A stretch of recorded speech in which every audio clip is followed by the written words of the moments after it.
thanks again for joining me. So this is our second attempt. It was my bad. It was just some issues with the space in the computer, but we're going to go again, and hopefully it all works smoother this time around.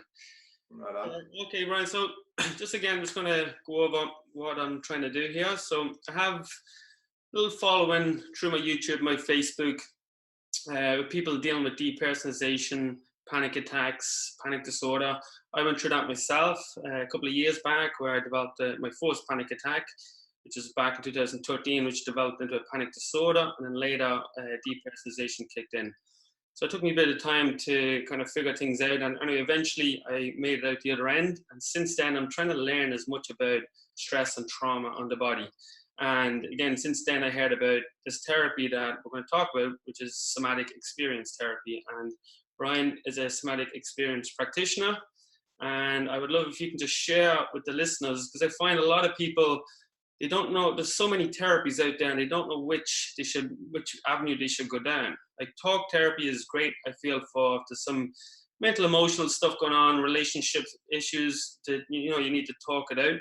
But when something kind of hits the nervous system, I think it's different. I think we need to go deeper than talk therapy, and that's where I think somatic experience comes into play. So if you can just tell us a little bit, we'll just start off with the background of somatic experience and how it started and what it's about, and then later we'll talk about your story, because I know you have your own story yourself with trauma, and we'll begin there. That's okay with you. Okay, sounds good. Yeah, so somatic experiencing was developed by Dr. Peter Levine. I think it's been about 35, 40 years in practice. It's now taught in 125 countries and 25 languages. I'm an assistant to 2 of the faculty members for the somatic experiencing training. And by the way, it's somatic experiencing. Oftentimes people say somatic experience, but it is somatic experiencing. And it's a short-term naturalistic approach to fully resolving trauma. And we look at trauma as predominantly a physiological condition, not a psychological disorder. So one of the reasons we know that trauma is more so physiological than psychological is that we can become traumatized pre-verbal, precognitive, and preconceptual. So if we can become traumatized before we have the capacity for thought, word, and reason, then clearly there's another system at play, and that is the lower brain function and how it governs the autonomic nervous system. And so predominantly what we're looking at is how the nervous system or the body reacts and responds to threat, how the nervous system can become overwhelmed by extraordinary stimulus, and how it can also collapse as well. And basically we look at trauma as being either developmental trauma or shock trauma. So developmental trauma is anything that happens up until about 8 to 12 years old. And then shock trauma can happen at any point, which could be birth trauma in and of itself, like having the cord wrapped around your neck, or being removed with suction cups or forceps, or breech, or stuck in the birth canal, C-sections, all those kinds of things. And shock trauma can be anything from a car accident to physical disempowerment, whether that's sexual, like rape, or if it's being robbed at gunpoint, those kinds of things. And then of course shock trauma can also be loss. So it can be the loss of a relationship through divorce or through death or abandonment. And so we just we look at the physiology of how our system responds to threat. And we think of the psychological component being more how we put things into perspective afterwards. So we might mentally compartmentalize or suppress. And so there is a psychological component, but the wound in and of itself is physiological. And so until we really get that physiological resolution, the only thing that's really seems to be happening is compartmentalization, or gaining time, distance, and space from the experience. But that dysregulation, that original wound, is still kind of gone dormant. And even though it's dormant, causing all kinds of problems, ongoing problems. So like your goal is when you're working with someone, correct me if I'm wrong, is to get people kind of into like feelings in the body and kind of, because I find since the invention of language, I often think of this, since the invention of language, well, before there was language, we're obviously more in tune with our body. And again, in the animal kingdom, I've seen when I'm just doing a bit of research on somatic experience, and they bring up, somatic experiencing, when they bring up like the animals and when they deal with trauma.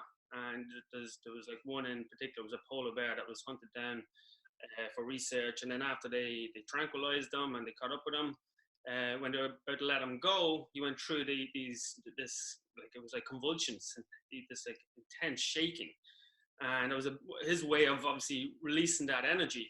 And that's one of the things I've kind of that kind of intrigued me about somatic experiencing, is that you guys have a way of getting people kind of out of their head and into their body.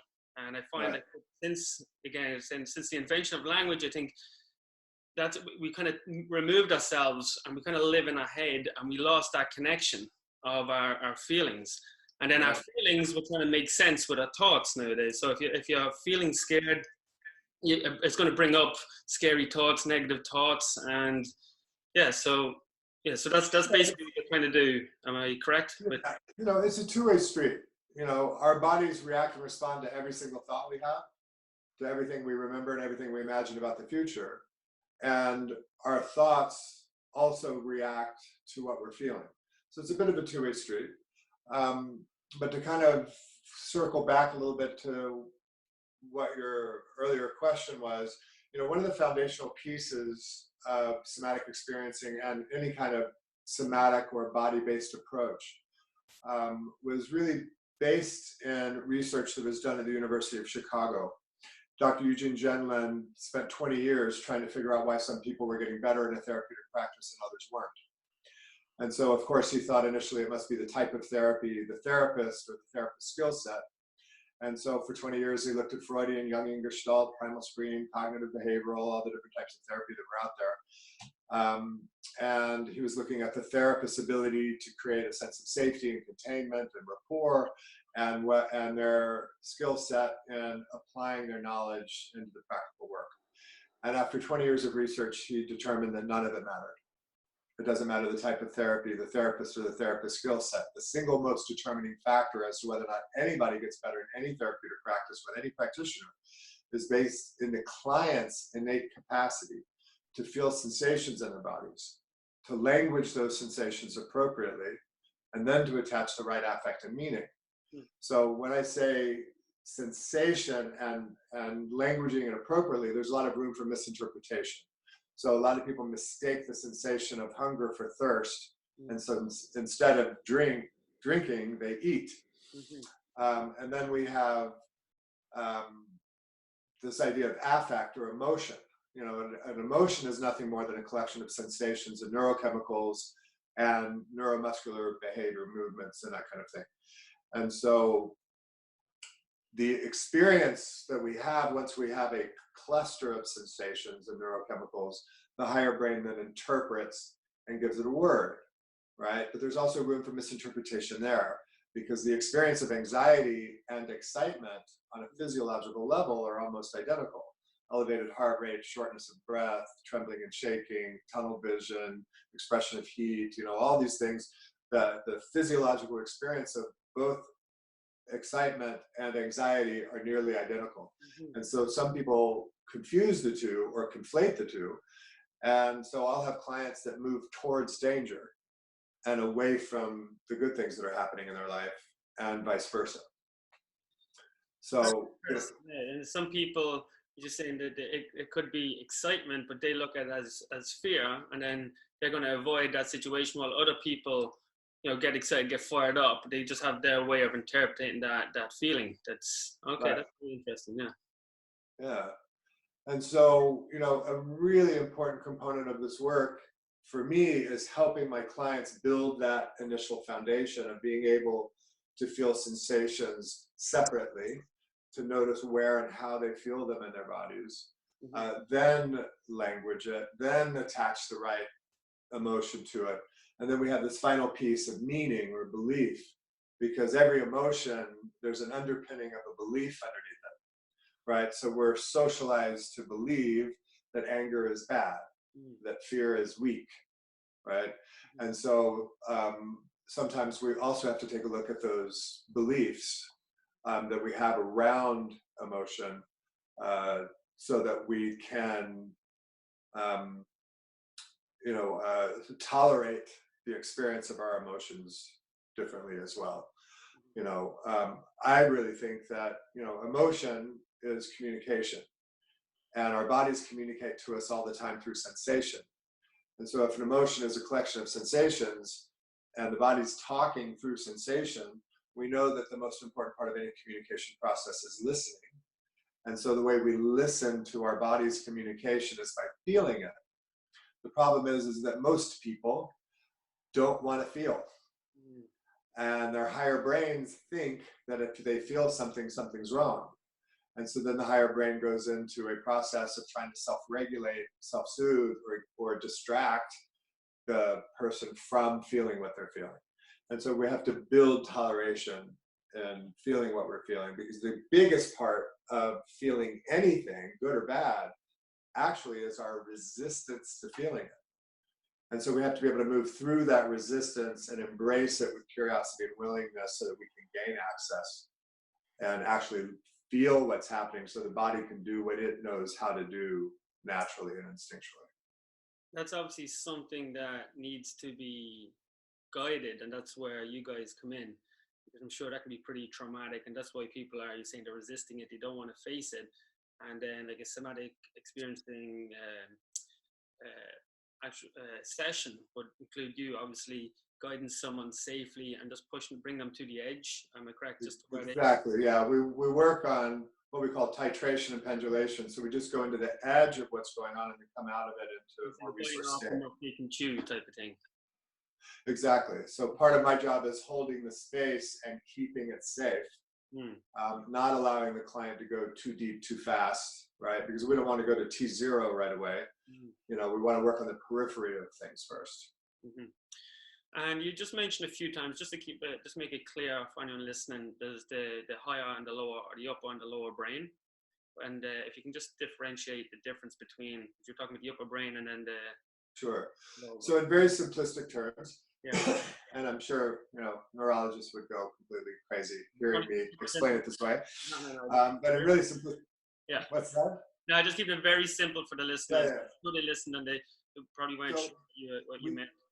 Yeah, so we think of the brain as a triune brain. So we have a higher brain, middle brain, lower brain. So the higher brain predominantly is cognition. So it's thought, word, reason, perspective. It can compare and contrast. It can judge. It's linear, logical, rational, right? Which makes it a really effective problem solver. But the problem is that it then needs problems to solve. So it's a really good problem seeker. So left to its own devices, the higher brain keeps us in a state of all things problematic. Right? Then, of course, we have the middle brain. And the middle brain we call the limbic brain. It's more emotion and image and, kind of memory and imagination and social engagement. And when I say image, I also talk five senses. So it's not just visual image, but, the way that we experience the world through our five senses. And then the lower brain is the primal reptilian brain. And it's basically our early detection warning system and our guardian angel.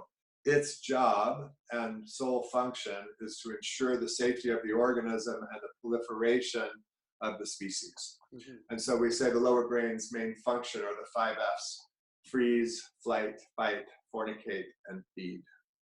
So what we need to understand is that because we're modern creatures and we put so much importance on cognition and our intellect, the lower brain activity has really kind of atrophied over time.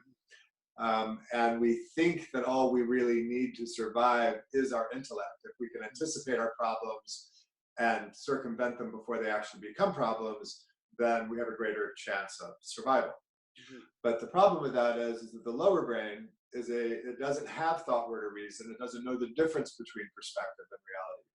So it's collecting information 24/7, at least it should be. The lower brain should be online 24/7, even when we're asleep, and the higher brain gets to shut down and defrag and refile and dump its files and all that kind of thing, right? Lower brain should be online because it needs to be aware of our environment to make sure that we're safe. So the lower brain collects information. It collects information from the higher brain, our memories, what we currently think about, what we imagine about the future. And then it's also collecting information through our 5 senses. And it takes all of that information as if it's real and it's happening now, and then it mobilizes the autonomic nervous system into response, right? So if we're in a constant state of problem-seeking, problem-solving, our bodies are going to be under a continual state of threat.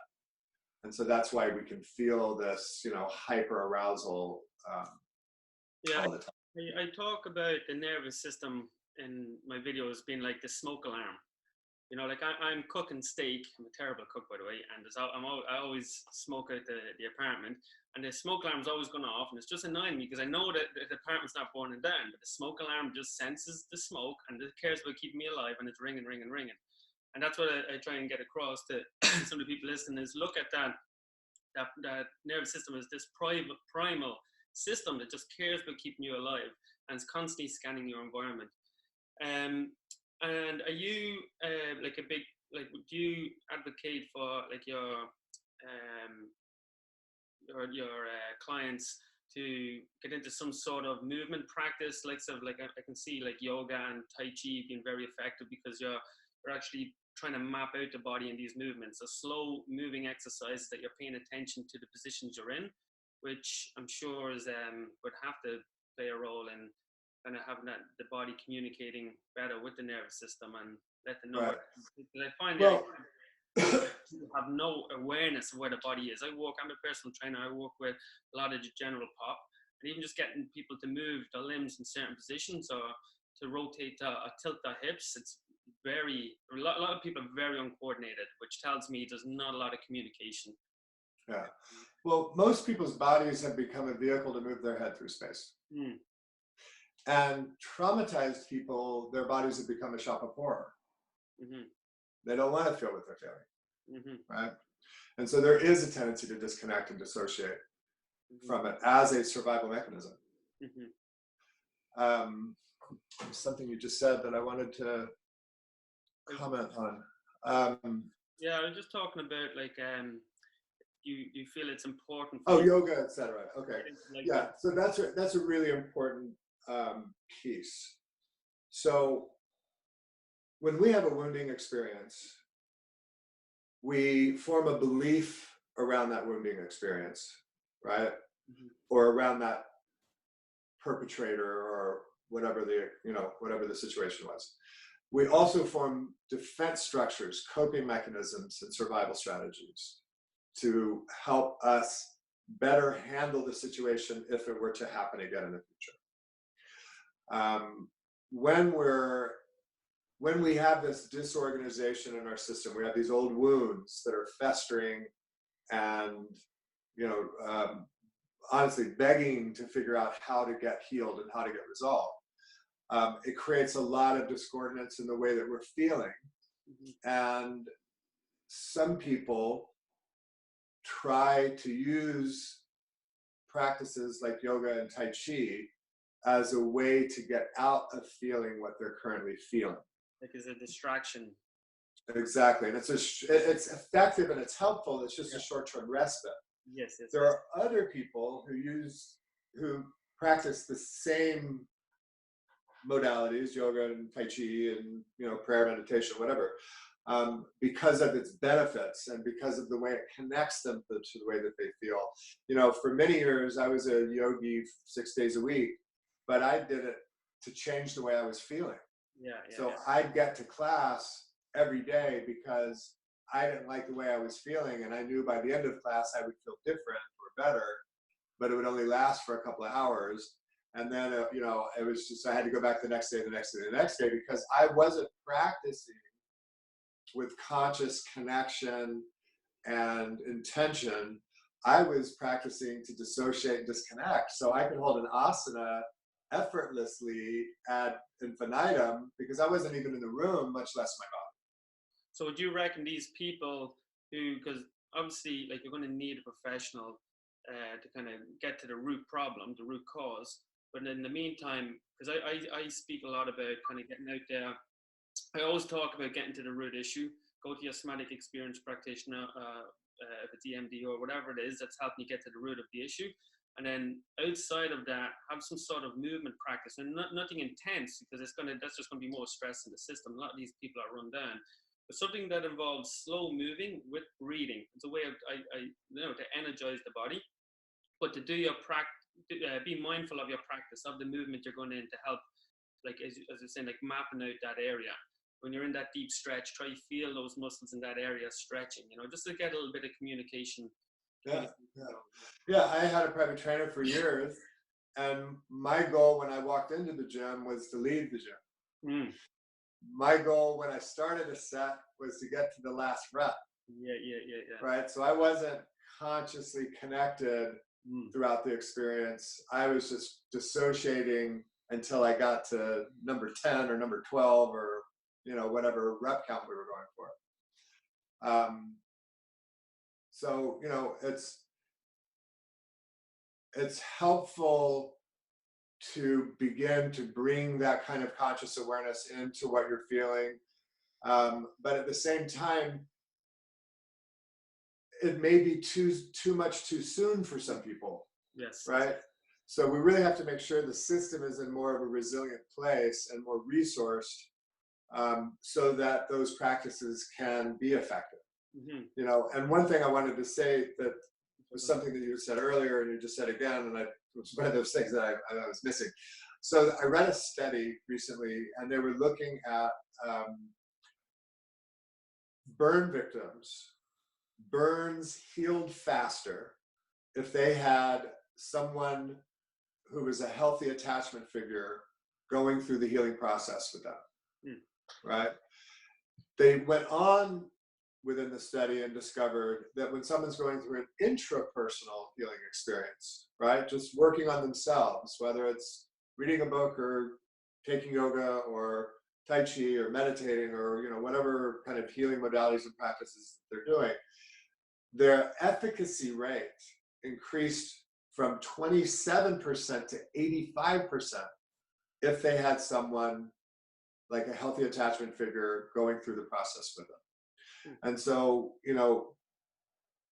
it's like I'm finishing a book right now. And the book in and of itself isn't the healing modality, right? I'm helping people change their perspective and look at trauma through the right lens and give them lots of tools and skills and resources and that kind of thing. But to actually do the work, it really does require someone to be there, assisting you through that process, because we also run the risk of re-traumatizing. Yeah. Right. Traditional talk therapy runs that risk in and of itself, because just by telling our story, our lower brain is experiencing it as if it's happening again. And so we can re-traumatize. So in order to work with trauma, traditional talk therapy can be counterproductive, counterintuitive. Unless the practitioner really understands the body-mind connection. And can this be done online, like over Skype or over Zoom? Or I would say 70% of my clients are video conference. I have clients all over the world. Very good. So, there's advantages to doing it face-to-face, for sure, but still extremely efficacious to work by video conference. A lot of it comes down to if you feel connected to that person. Like someone might do like long distance with you, and they just have that connection where they feel comfortable with you, but in person with someone else, they just mightn't feel that.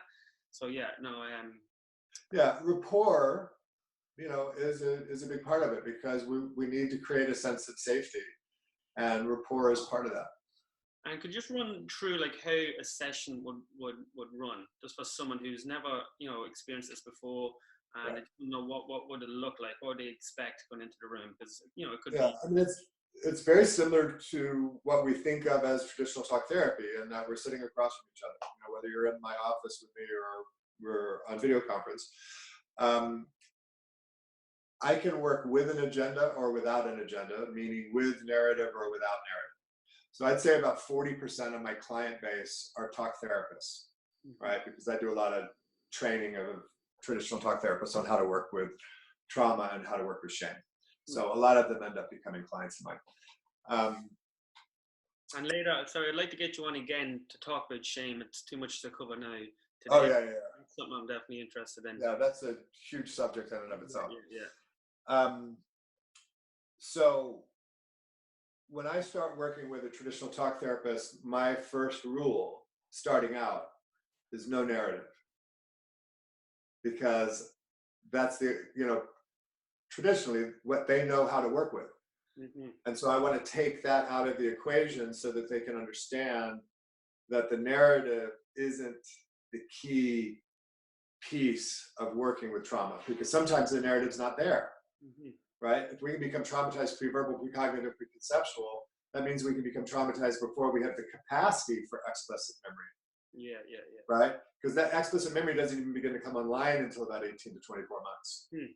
Right? And so I can work with an agenda, without an agenda, meaning we can work with narrative or without narrative. So if I work, and when I work with narrative, and I work with narrative all the time because it is a valuable and important part of, unpacking old wounds, etc. But I work with it very differently in that I interrupt a lot. I never let a client tell me beginning to end what their story was. I take things out of order, and we work on just little bits and pieces out of order, because all I'm really trying to do is to facilitate the client's nervous system to go into activation, then discharge, reorganize, and integrate so that the system can return to homeostasis, right? So I want a resilient nervous system, and in doing so, help, and then with the supplementation of tools and skills, knowledge, etc., move the client towards self-reliance. So those are the two things I'm really looking for, is a resilient nervous system and helping a client become more self-reliant. And you mentioned there when you're bringing them through that, what was the word you used where they kind of release there was a word you used there, or how they release some of the Discharge? Discharge. What would that look like now for someone probably different? So we have, our nervous system expresses itself through the activation, right? So as we're facing the threat or the stimulus, our nervous systems react in response to deal with that threat. It's a sentient experience. We feel it in our bodies, right? So we're moving either into the freeze response, which is be still, quiet, hide, become as small as possible because the threat may pass on its own. Right? Which is what depersonalization essentially is the freeze state. Exactly. Yeah. And then we may move into, after that, into the flight response. So there's a elevation, activation of energy in the body that's predominantly going to the limbs. So the energy has to leave the viscera and move into the limbs so that we can run. And then, of course, there's the fight response. So, we have to understand that the stimulus response is a sentient experience in and of itself. And then there's the discharge, and that also is a sentient response. And what happens with a lot of people is as they're feeling the discharge, which can be trembling and shaking hands, shortness and shallow breath, or deep gulping breath, or not breathing, expression of heat, whatever. Whenever we're feeling all of those sensations of discharge, the higher brain goes, uh-oh, you're feeling something, something's wrong, stop it. And so when our hands tremble and shake, oftentimes people will, hold their hands, or they'll sit on them, or they'll shake them out. If they're starting to sweat, they start fanning themselves to try to lower their body temperature. If their breath is short and shallow, they take long, deep breaths to try to regulate their breath. And what they're actually doing is traumatizing themselves. They're not going with the process. Yeah, they're fighting it. Yeah. And so that's ultimately what this work is about, is helping a client get back into those states and feel it in a tolerable way so that it feels safe to feel it, and then getting out of the way so the body can complete the processes that it needs to complete. And I'd say that's something that someone could carry through. So let's say someone did go through they're dealing with panic disorder or whatever it might be, you go through somatic experience, you take them through that safely, maybe over a period of time. It's obviously going to be different for everybody. But once you're out the other end and you experienced all those feelings, I'm guessing it'd be a lot harder for anything like that to be triggered again. It seems that you understand your body better. You know, you're communicating better. I'm guessing if someone's went through that, because I know for myself, you know, I've done it, and I've probably done a lot of it without realizing what I was doing. You know, just like my last panic attack, I remember just saying, I don't care if I drop dead. I was with my friend walking down the street in broad daylight. It's coming on again. And I just told my friend, hold on a second, just wait down, just do your worst.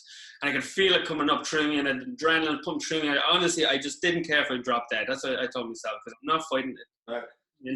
And then it just fizzled out. There's a couple that kept trying to come back. Like, as soon as I fizzle out, I feel it come again and fizzle out. And then eventually I realized I wasn't responding. So I'm guessing that was my nervous system going, Stephen doesn't feel scared. We must be safe. And then flick the switch. And I know that won't happen to me again. You know, it's something that I've experienced and I'm out the other end. So I'm guessing when someone goes through this and eventually kind of comes out that other end through guided practice, then I'm sure that's something that they can carry with them for the rest of their lives, which is awesome. Yeah. Their bodies become more resilient, their nervous systems become more resilient, and and their banks of toleration expand. So, you know, we think of the nervous system. An analogy would be to think of the nervous system as a river. So the energy in the nervous system is the water, and the banks of the river contain the flow of water, right? If a big boulder is thrown into the middle of that river, it's going to displace that energy and it may breach a bank, right?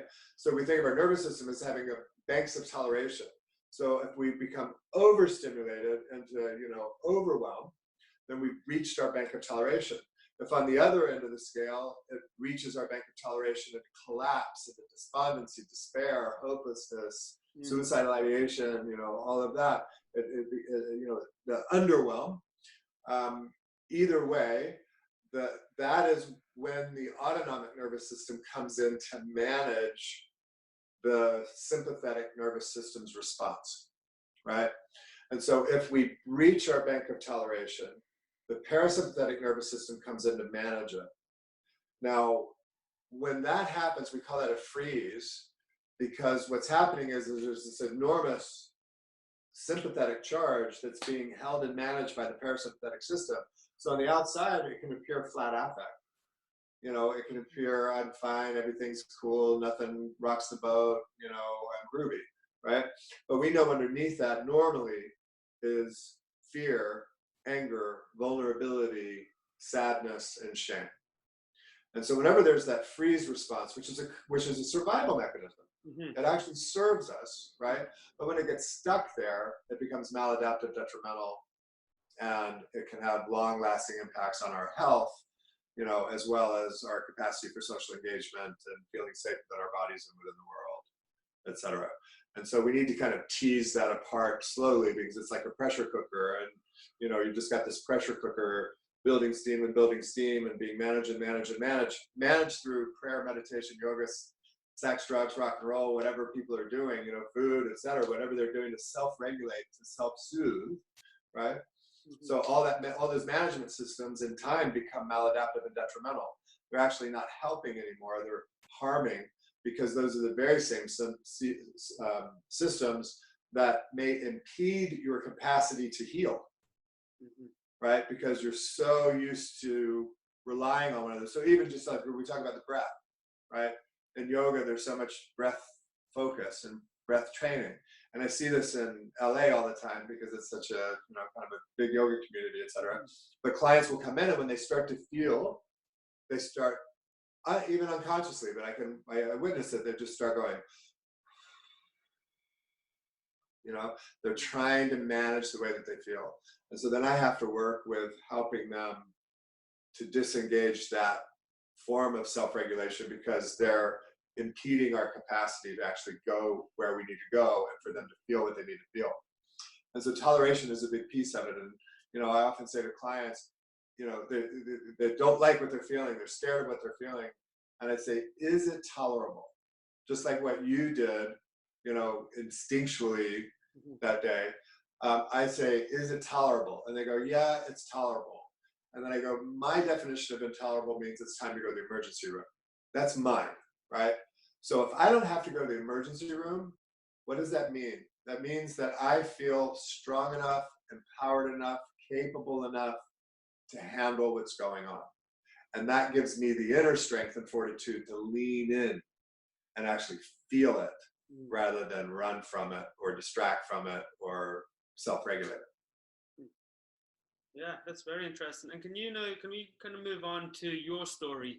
And we'll just shoot through. I don't know how much time we have on Zoom.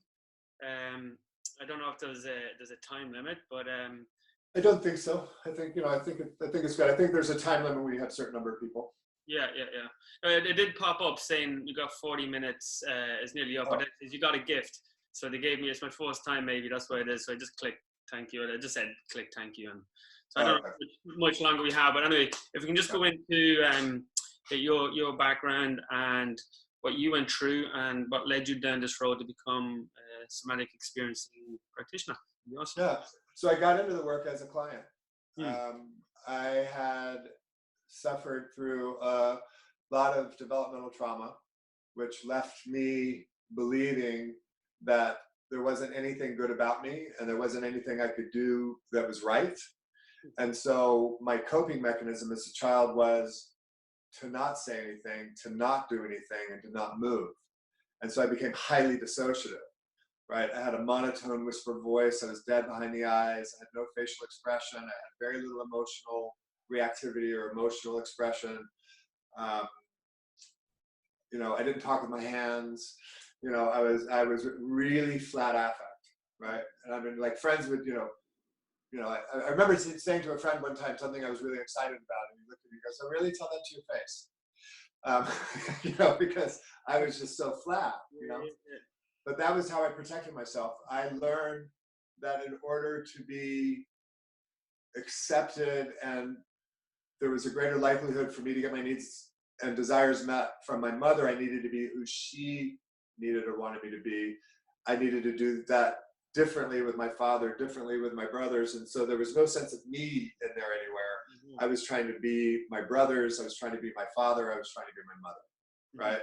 And then when I would get into a group of people, I couldn't do that. So I would disappear. I would just completely fade out, and I always laugh. I was the 6'3" wallflower, standing in the corner, like trying to hide as if I didn't exist, because I really felt like I didn't deserve to take up space, right? And there wasn't anything good about me. So that was my developmental trauma piece. And then I had, of course, lots of shock traumas throughout my life. I was a C-section baby, starting off with that, and then all the kinds of shock traumas that happened throughout. And then on December 21st, 2003, I was so it's 4 nights before Christmas, rush hour traffic, Christmas, last minute shopping traffic, Los Angeles 10 freeway, one of the busiest freeways in the country. And there were 2 cars that were racing, like out of the movie Fast and Furious. And one car blew by me. The second car was trying to get around me, and it clipped me and sent my car end over end, rolled 3 times across 3 lanes of traffic, slid on the driver's door 150 feet, and crashed into a concrete wall.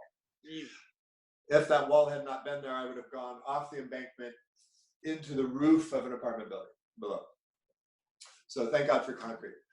I walked away from it. That's crazy. But several days later, I started having panic attacks, but I didn't know they were panic attacks. And after several days of being on the living room floor in the fetal position, howling at the moon with the curtains drawn, the lights off, the phones off, too afraid to tell anybody what was happening, because I was afraid I was either cracking up and I would get 5150'd, which means, held against my will for observation at a psych, the psych ward in the hospital, or I had become possessed. That's how crazy I was at the time. And so when I could finally peel myself off the floor and make my way across town to see my chiropractor, who was kind of like my first point in health, I always went to her before I went to anybody. And I asked her for a referral for an exorcist. And she was like, "Honey, what's going on?" So I told her what was happening, and she said, "I think maybe what you need is a trauma session." Can just, like, when it's traumatized, and like how the brain can just run away with ideas. Oh my God. Yeah. I mean, where my experience of like where my mind would where it took me, I never thought in a million years I'd ever go down them roads, you know. But sorry, continue. But yeah. No, I mean, our brains take us to some, crazy places because it's trying to figure it out. It's trying to make sense of it. It's trying to put it in perspective, you know.